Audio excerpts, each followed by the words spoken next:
Chapter 2. Where are they? The school was darker on this side, the hallway stretching out before them like an endless tunnel.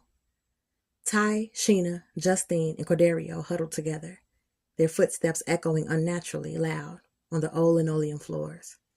The faint smell of mildew and dust hung in the air, remnants of a building that had been forgotten, shut down for years.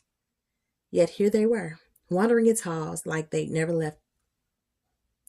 "This place always gave me the creeps," Sheena whispered, hugging her arms. Why the hell would Carolyn and Tiffany come back to the entrance? What could they possibly be doing near the basement? "Carolyn lost her damn shoe again," Ty said, shaking his head with a smirk. "You know how she gets when she's missing something." "So we're chasing her over a shoe?" Corderio grumbled.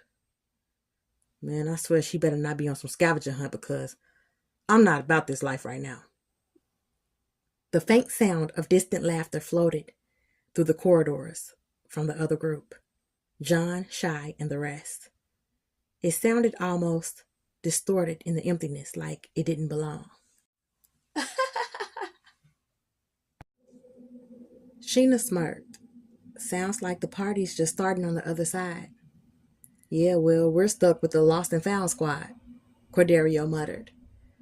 Justine, walking just behind him, was furiously tapping at her phone.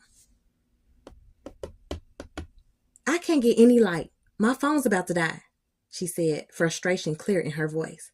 "The flashlight keeps cutting out." "Of course it is," Sheena replied, rolling her eyes.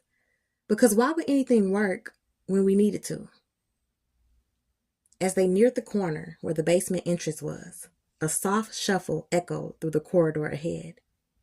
Ty paused, tilting his head toward the sound. "Yo, Carolyn! Tiffany!" he called out. Silence. They exchanged uneasy glances. It was quiet. Too quiet.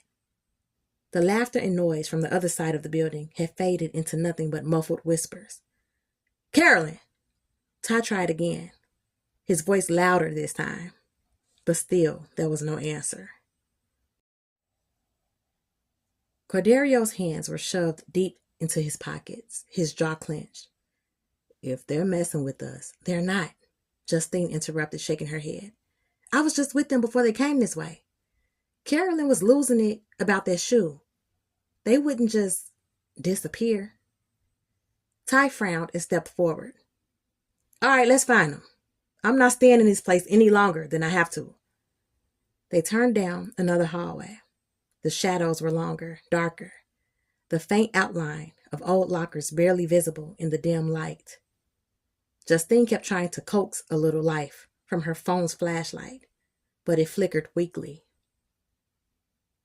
A metallic creak echoed down the corridor, freezing them in their tracks.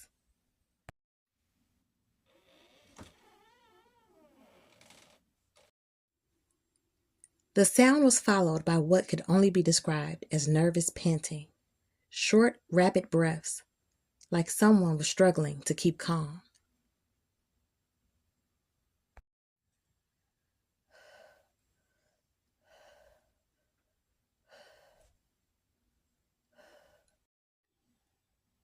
"What the hell was that?" Sheena whispered, her voice tight and thin. "Maybe it's Carolyn," Justine offered, though the doubt in her voice was unmistakable. "Or Tiffany," Ty said, though even he didn't sound convinced. The corridor ahead seemed to stretch endlessly, and somewhere in the blackness something was moving, just on the edge of their hearing, faint enough that it could have been their imagination, but it wasn't. They turned another corner, and the hallway opened into a larger space, the old music corridor. To their right was Mr. Vaughn's classroom, a place where the band once rehearsed, and the choir belted out songs. Now it was just another dark, forgotten room. Yet something was different. "Look," Justine whispered, pointing toward the door. The faint sound of breathing was coming from inside.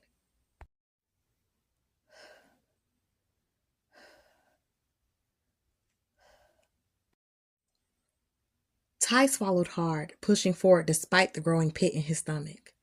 He reached the door and nudged it open slowly, the creak of the hinges echoing in the eerie silence.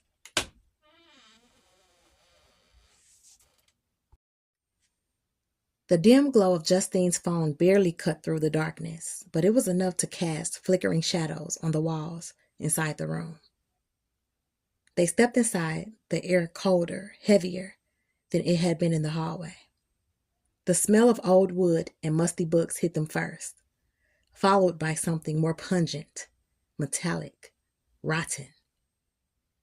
Justine's flashlight flickered again, barely illuminating the edge of the teacher's desk at the front of the room. And then they heard it. The panting, sharper now, desperate, as if someone was struggling to hold it together. Ty's heart raced as he stepped forward. "Carolyn," he called out softly, almost afraid of the answer. Then, with the final flicker, Justine's light stabilized. The beam of the phone settled on the teacher's desk, and they froze. Sean Fletcher's body was sprawled across the top of it, like a macabre display. His eyes were wide open, lifeless, with pencils jammed into each socket. His hands, palms up, were pinned to the desk with more pencils, the sharp ends buried deep into his flesh. His mouth was slightly open, as if his final breath had been taken in shock. "Oh my God," Sheena gasped, backing up into the door, eyes wide with horror. Justine dropped her phone, and the flashlight clattered to the floor, the light skittering across the room, casting grotesque shadows on the walls. "Is that?" Corderio's voice was hoarse, barely audible, as he tried to process the scene in front of him. Ty took a step closer, his stomach lurching at the sight. But before he could speak, a movement in the corner of the room caught his eye. A small figure huddled on the floor next to the desk. Carolyn. She was clutching her missing shoe, her hands trembling, her lips parted in silent terror. Her wide eyes stared up at them, but she didn't say a word. She couldn't. "Carolyn," Ty whispered, bending down slowly. "What happened?" She just shook her head, her body shaking as if she might crumble at any moment.